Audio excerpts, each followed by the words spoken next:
आज हिंदू स्क्रिप्चर्स को थोड़ा डिटेल में जानेंगे।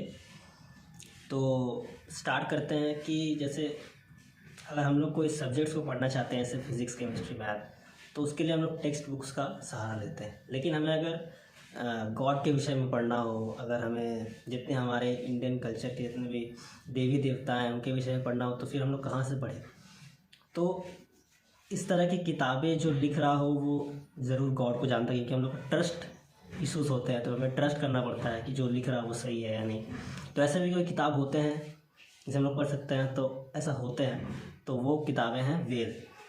वेद एक्चुअली कलेक्शन है मंत्र के। तो बहुत सारी किताबों के वो कलेक्शन है। एक किताब नहीं, वेद कोई एक किताब नहीं है। तो वेद के 4 पार्ट हैं: ऋग्वेद, यजुर्वेद, सामवेद और अथर्ववेद। ऋग्वेद बहुत पुराने वेद माने जाते हैं। हालांकि पुराने से अर्थात है कि क्योंकि वेद आपके सनातन होते हैं, मतलब इटर्नल। तो वो क्यों ऐसे कहा गया तो उसके विषय में हम लोग दूसरे वीडियो में बात कर लेंगे। यजुर्वेद में रूल्स होते हैं कैसे रिचुअल्स को किए जाते हैं, और ऋग्वेद में आपके मंत्र होते हैं। मंत्र भाग को ज़्यादा ऋग्वेद में ऐसा माना जाता है क्योंकि पुराने वेद है वो जितने भी मंत्र है वो सब भगवान को अर्पित है। उसके बाद है सामवेद। सामवेद एक्चुअली गाना है, मतलब एक तरह का मेलोडीज जहाँ पर संगीत होते हैं वहाँ, वो भी भगवान को अर्पित होते हैं। और आखिरी में आता है अथर्ववेद। अथर्ववेद हालांकि वो थोड़ा जादुई वादुई पे थोड़ा बात करते हैं, लेकिन उसके पीछे भी फिलोसॉफिकल पर्सपेक्टिव है, और साथ में डिजीज़ों के बारे में बात करता है अथर्ववेद। अब इस बारे में बात कर लेते हैं कि उसे कितने सेक्शंस होते हैं, क्योंकि हर एक वेद के 4 सेक्शंस होते हैं। संहिता, जहाँ पर मंत्र भाग होते हैं, जैसे कि मंत्र भाग हर एक वेद में है। हर एक तो वो पहले भाग में आते हैं, संहिता भाग में। जो दूसरे हैं वो है आपके ब्राह्मण, जहाँ पर बात हम थोड़ी देर पहले किए थे कि रिचुअल्स होते हैं, उसके नियम वगैरह क्या होता है। तो ब्राह्मण भाग में ही वो रिचुअल्स को कैसे करना है वो चीज़ होता है। फिर आते हैं आपका अरण्यक। अरण्यक में होता है कि वो जो हम लोग रिचुअल्स कर रहे हैं वो रिचुअल्स के पीछे फिलोसॉफिकल एस्पेक्ट क्या है, क्यों कर रहे हैं, उसके विषय में बात होती है। और आखिरी में आते हैं उपनिषद, जहाँ सारे वेदों के जो एसेंस होते हैं वो उपनिषद होते हैं। उपनिषद में पूरा फिलोसॉफिक से गॉड का डिस्क्रिप्शन किया जाता है कि जो हम लोग बात कर रहे हैं वो एक्चुअली हालांकि क्या है, गॉड क्या है, उसके बारे में।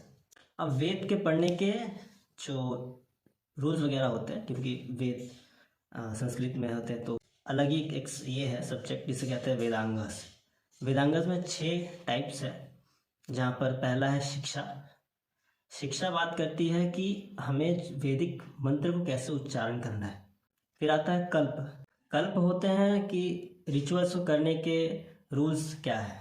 फिर आते हैं व्याकरण। व्याकरण होते हैं कि ग्रामर, तो हर सब्जेक्ट के ग्रामर होते हैं। जैसे इंग्लिश के ग्रामर होते हैं तो वैसे भी संस्कृत के भी ग्रामर होते हैं, हिंदी के भी ग्रामर होते हैं, तो वैसे संस्कृत के भी ग्रामर ही कैसे फ्रेजेस वगैरह जैसे हम लोग इंग्लिश बात करते हैं वैसे कुछ। उसके बाद आते हैं निरुक्ति। निरुक्ति होती है कि डिक्शनरी है, वो वेद के डिक्शनरी है, जैसे कि हर एक वर्ड का एक मीनिंग होता है तो वैसे। उसके बाद आता है छंद। छंद होते हैं कि हर एक स्वर होता है। संस्कृत के जो श्लोक्स होते हैं वो स्वर में पढ़े जाते हैं, तो वो किस तरह के श्लोक स्वर में पढ़े जाए वो जो उसके जो नियम होते हैं वो होते हैं उसमें। और आखिरी में आता है ज्योतिष। ज्योतिष में कॉस्मोस के बारे में विषय में बात होती है, एस्ट्रोलॉजिकल ऐसा कुछ, तो उस विषय में बात होता है। अब आते हैं, वो तो पूरा वेद की जो स्ट्रक्चर है उसमें बात हो गई। अब आता है उपवेदस में। उपवेदस भी एक सब कैटेगरी है वेदस की, जहाँ पर जैसे कि धनुर्वेद हो गया, जहाँ पर वॉरफेयर्स के विषय में बात किया जाता है। तो एक सेक्शंस निकाल के अलग एक पूरा फील्ड बना दिया गया जहाँ पर, तो इस तरह के बहुत सारे उपवेदस भी है। अब तो वेदा का पूरा स्ट्रक्चर खत्म हो गया। अब आते हैं अदर स्क्रिप्चर्स में, जहाँ पर इतिहास आते हैं, दूसरा पुराण। इतिहास तो 2 है, एक रामायण एक महाभारत, और पुराण 18 है। 18 पुराण वो सब माइथोलॉजिकल टेक्स्ट है हर एक देवी देवताओं के विषय में। तो आज के लिए यही था डिस्क्रिप्शन अबाउट हिंदू स्क्रिप्चर्स।